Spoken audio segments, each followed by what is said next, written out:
सरकार का यह दावा था कि आपको बेहतर सुरक्षा व्यवस्था देगी और साथ में यह भी दावा किया गया था कि पुलिस चाक चौबंद होगी। लेकिन बहराइच से जो मामला निकलकर सामने आया, क्या उसके बाद यह कहा जा सकता है कि सरकार और पुलिस मुस्तैद थे?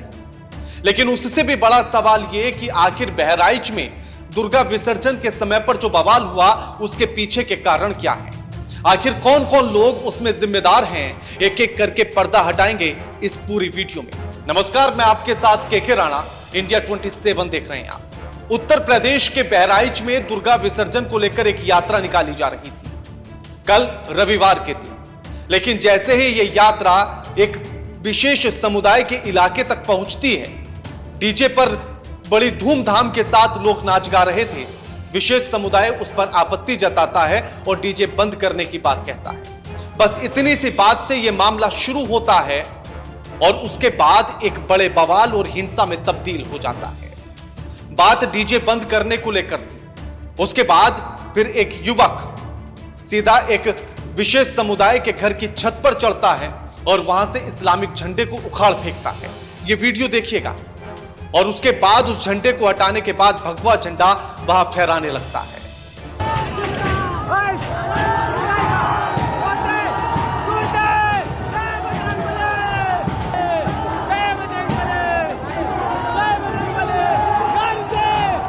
मानो कि जैसे कोई आजादी का जश्न मनाया जा रहा है। अब इसी के बाद मुस्लिम समुदाय गुस्सा हो जाता है और वो गोलियां चलाना शुरू कर देते हैं। इस पूरी हिंसा में 20 से 25 राउंड गोलियां चलती हैं और जिनमें से कई राउंड गोलियां इसी युवक रामगोपाल के लगती हैं और रामगोपाल अपना दम तोड़ देता है। बताया यह भी जा रहा है कि कम से कम 15 लोग इस हिंसा में घायल हुए हैं। सभी का अस्पताल में इलाज चल रहा है।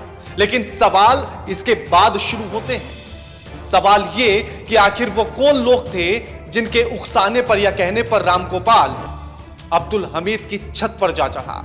इस इस्लामिक झंडे को उसने उखाड़ फेंका और भगवा झंडा फहराने लगा। सवाल यह भी कि क्या पुलिस उस समय पर क्या कर रही थी जब ये गोलियां चलाई जा रही थी? आखिर उस समय पर पुलिस क्या कर रही थी जब एक एक करके गोलियां लोगों को लग रही थी?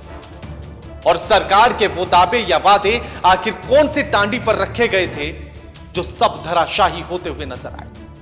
एक एक करके परत खोल रहे हैं अब इसकी। सबसे पहले तो यह सोचिएगा कि क्या हम धर्म के आधार पर या धर्म की आड़ में इस कदर विकृत हो चुके हैं कि हम अच्छा और बुरा सोचना ही भूल चुके हैं? यह सवाल इसलिए जरूरी है कि आखिर एक समुदाय के किसी कार्यक्रम से दूसरे समुदाय के व्यक्तियों को आखिर परहेज क्यों होने लगा, इतनी दिक्कतें क्यों होने लगी? किसी की छत पर क्या झंडा लगा है, किस धर्म का झंडा लगा है, उसको लेकर क्या हमारी सोच एकदम खत्म हो चुकी है?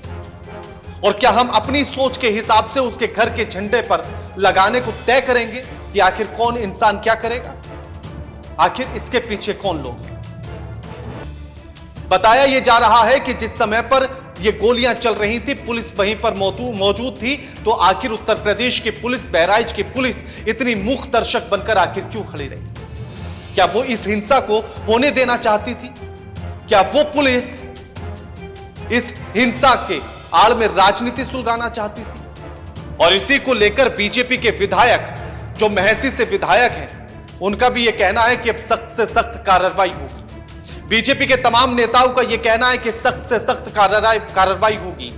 उत्तर प्रदेश के मुख्यमंत्री योगी आदित्यनाथ का भी यह कहना है कि सख्त से सख्त कार्रवाई होगी। इसके लिए बैठक भी ली जा रही है। लेकिन क्या सिर्फ इतना कह देने भर से बात खत्म हो जाती है? क्या इतना कर देने से या बैठकों का दौर चल जाने से बात खत्म हो जाती है? क्योंकि वहां मौजूद लोगों ने तो यह भी कहा कि जिस समय पर डीजे को लेकर बवाल शुरू हुआ, पुलिस मौजूद थी और पुलिस चाहती तो उस मामले को शांत करा सकती थी। दुर्गा विसर्जन निकालने वाले लोग साइड में जाकर धरने पर बैठ गए थे और उनका यह कहना था कि कार्रवाई होनी चाहिए। तो आखिर कार्रवाई क्यों नहीं हुई? आखिर पुलिस क्यों इस हिंसा का इंतजार करती रही?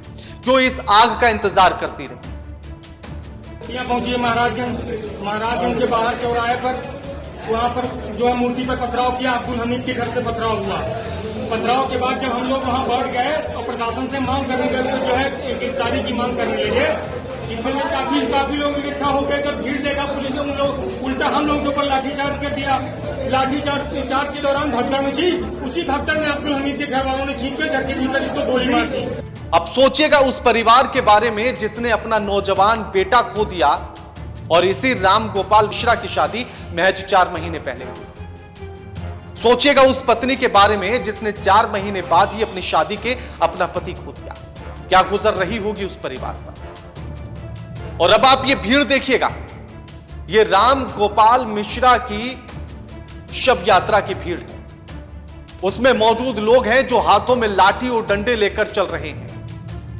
लेकिन सवाल यह है कि क्या किसी के शव यात्रा में इस तरह से लाठी डंडे लेकर जाना जायज है।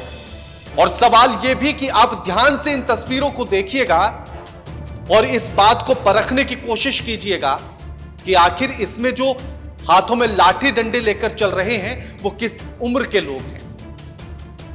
आप ध्यान से देखेंगे तो आपको ज्यादातर युवा मिलेंगे। वो युवा जो इस देश का भविष्य बनाने के लिए, वो युवा जो इस देश का भविष्य कहलाते हैं, वो युवा जो इस देश का नाम रोशन करने के लिए है। लेकिन उनके हाथों में आखिर ये लाठी डंडे किसने पकड़ाए हैं। और खबर अभी यह भी निकल कर आई कि एक बाइक शोरूम में आग लगा दी गई है। इस घटना के बाद पूरे शहर में आगजनी की गई। तो आखिर यह आगजनी के पीछे कौन है। आखिर वो कौन लोग हैं जो हमारे युवाओं को भटका रहे हैं। आखिर वो कौन लोग हैं जो हमारे युवाओं को उकसा रहे हैं कि जाकर शोरूम में आग लगा दी जाए, गाड़ियों में आग लगा दी जाए और पूरे शहर में आगजनी कर दी जाए। इन सवालों के जवाब ढूंढने आपके लिए भी बेहद जरूरी है। कहीं ऐसा तो नहीं कि हम धर्म की आड़ में किसी दूसरी दिशा में पहुंच गए हों। बात देश के विकास की हुई थी, लेकिन बात कुछ और ही होती हुई नजर आ रही है। सवाल इस बात पर भी है कि क्या जिस रूट से यात्रा निकाली जानी तय हुई थी, क्या उसी रूट से निकाली जा रही थी। और क्या हम धर्म की आड़ में अब इतने अंधे हो चुके हैं कि अब हमें दूसरे धर्म के किसी कार्यक्रम से परहेज होने लगा है। अगर दुर्गा विसर्जन की यात्रा निकल रही थी, उसमें डीजे बज रहा था, तो आखिर दूसरे समुदाय के व्यक्तियों को इतना परहेज उस डीजे से क्यों हुआ। क्या साथ में खड़े होकर वो उसके हिस्सेदार नहीं बन सकते थे। क्या वो लोग क्या उस का एंजॉय नहीं कर सकते थे, उसमें भागीदार नहीं हो सकते थे।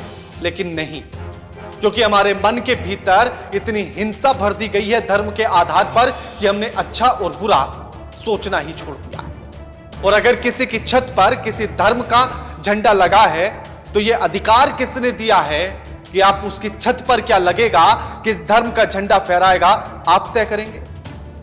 आप इन तस्वीरों को देखिएगा कि किस तरह से उस झंडे को खींचा जा रहा है और उस झंडे के साथ साथ रेलिंग तोड़ दी जाती है, नीचे से हूटिंग होती है और फिर भगवा झंडा फहराया जाता है। यह किसी आजादी का जश्न नहीं है, यह मानसिक विकृति का एक दृश्य मात्र है।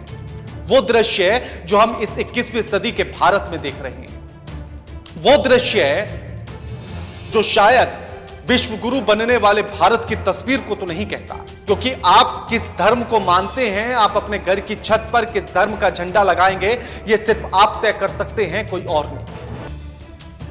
या उस झंडे में कोई ऐसी बात तो नहीं थी जो आपके देश के लिए या आपके लिए खतरा हो, फिर उससे इतनी नफरत क्यों हो।